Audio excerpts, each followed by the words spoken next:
Hello everyone, my name is Arya and welcome to the video. Recently, as some of you may have already seen, the channel hit 1,000 subscribers, and to celebrate, I thought I would give you little gremlins a little insight to the inner workings of my mind and do a Q&A as a thank you for all the support over the last little bit. I'll have a much bigger thank you at the end of the video, but I know that's not what you clicked on this for, so let's stop wasting time and into the questions we go. Starting off, I got a couple of questions regarding my little cat scribble that has quickly become the icon of my channel, so to answer all of these in a blanket statement, their name is Cat, all lowercase and never uppercase, and they were created a little over a year ago when I was just messing around in MS Paint one night because I was just really bored.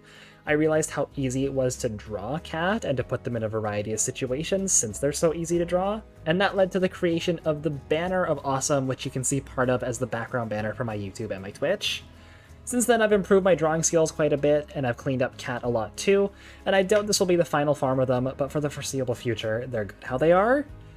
Moving on to a couple of questions from Sam Ardent, who asks, do you have a favorite loadout in Hunt? Do you play with teammates? Is there a reason you like to play solo? And what's the coolest play you've ever pulled off? I can't say I have a favorite loadout per se. I definitely have my comfort weapons that I just kind of mix interchangeably to form whatever loadout I want to run that night, but I do have a video in the works where I'll rank every current weapon family based on personal preference, so keep an eye out for that.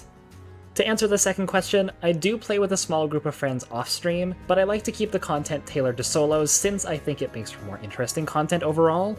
I also can't say a particular reason why I like solos more. I guess I just started running it one day and just kept on doing it. Maybe I just like a challenge, I don't know. And lastly, I don't think I can really pinpoint a particular play that felt absolutely the best, just because I play so much so often, but this ambush from the other day on stream definitely felt pretty good.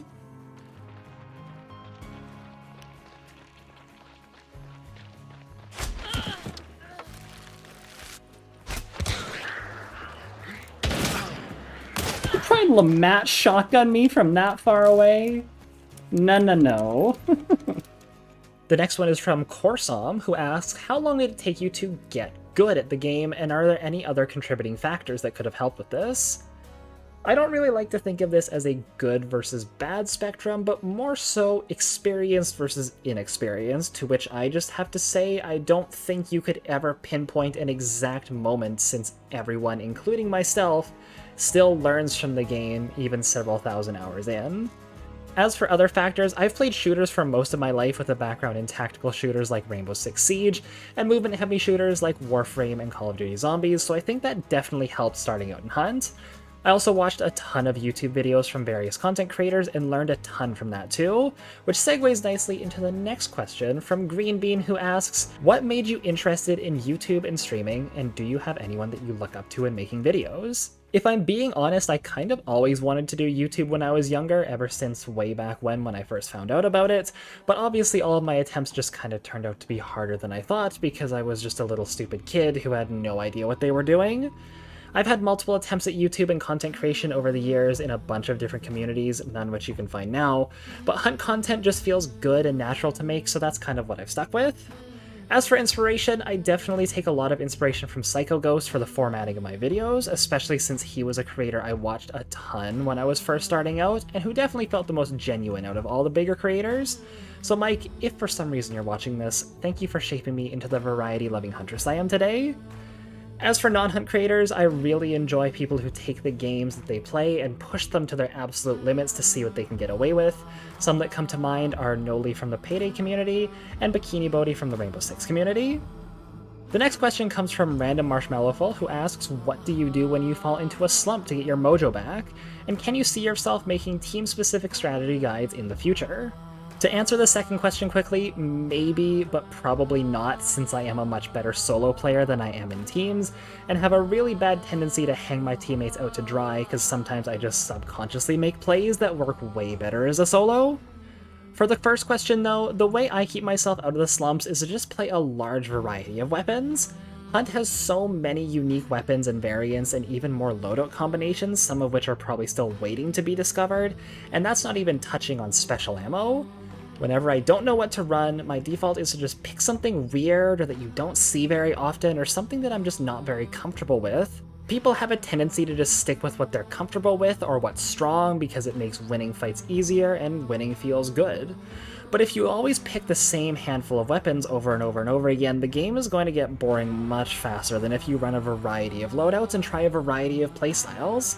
And if you're struggling to pick a new loadout, just click on any other video on the channel, because I rarely ever run the exact same loadout twice, and you are very welcome to steal them. Next one is from SmellyMel, asking, how do you feel about the questline and weekly challenges? Do you think they've been implemented well? I personally enjoy the questlines and think they do a lot to persuade people to run weird and unique loadouts to get their questlines done as quickly as possible. I think the most recent ones were good, but I think having two of them back to back was a little bit tiring, and gator traps were such a slog to get through and were easily the least enjoyable part of the entire experience, and I don't think I'm alone in saying that.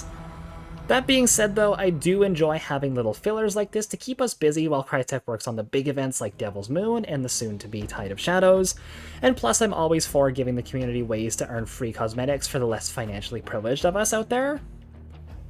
That's all for the big questions now, and I'm going to move on to some quick-fire lightning round questions that didn't really need an elaborate answer, but are still important all the same. Skellytone asks, would you buy a legendary Beetle with a pilot's hat? I would buy a legendary Beetle even if it didn't have a pilot's hat, because I think it's funny.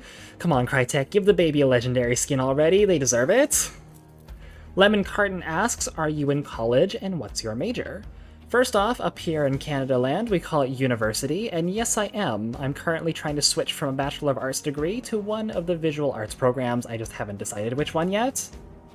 Lil Chicken Official asks, what are your favorite games besides Hunt? The immediate ones that come to my mind are Payday 2 and Risk of Rain 2, but I do also have quite a soft spot for the Far Cry franchise, Call of Duty Zombies, and both Hotline Miami games. Salty Tater Tot asks, are you a fan of the Metal Gear franchise, and which is your favorite game? Truth be told, I have never actually played any of the Metal Gear games except for Metal Gear Rising Revengeance, just because of how hilariously over the top it was. As for the main games though, I just have seen a lot of iconic cutscenes through YouTube, and I've seen way too many fan arts of Snake smoking an absurd amount of cigarettes. Adachi Gaming asks, Shorty silencer video when? Soon. I have a fun loadout I came up with that involves a Shorty silencer, I just need to get some footage with it to turn it into an actual video. Eastwood asks, when did you start playing Hunt and what drew you into the game? I started playing around the summer of 2021, right towards the end of Light the Shadow, and I was drawn to the game because a friend of mine one night just said, hey, have you heard of Hunt Showdown? Do you want to try it? To which I said sure, but I doubt I'm actually going to get into it very much, I'll probably just play it a couple of times. And that's not even a joke, and well, you can see how that turned out. And lastly, again from Lemon Carton, who asks, would you consider doing viewer 1v1s as a Patreon exclusive? Well, I don't have a Patreon right now, mainly because I don't know what I would put in it as rewards. I want to set one up eventually, but I also want to make something worthwhile for the people paying, because otherwise I'd just feel bad. This is a good idea though, and I will definitely keep it in mind. And that's all for the questions. Sorry if you submitted one and I didn't get to it. I couldn't fit all of them into the same video, but feel free to leave it down in the comments and I will do my best to answer them, and this goes for new questions of course too. And once again, thank you. From the bottom of my heart, as gushy as that sounds, I don't really know how else to put it. 1,000 subs was my end of year goal for 2023, and well, it's June, so I guess I need a new end of year goal? 2,000 maybe? It brings me so much joy that I can share the way that I play this silly little video game with so many people and be a source of entertainment and education about something that I like, and can bring people together to make a safe and welcoming community for people of all different identities and backgrounds to discuss and play their favorite game. As for the future of the channel, uploads and streams will stay the same as is, and I'll try to upload videos more than once a week whenever I have the time to do so. Content is going to stay the same, since obviously you all seem to enjoy it, so once again, thank you all so much. I love you all, and thanks for watching.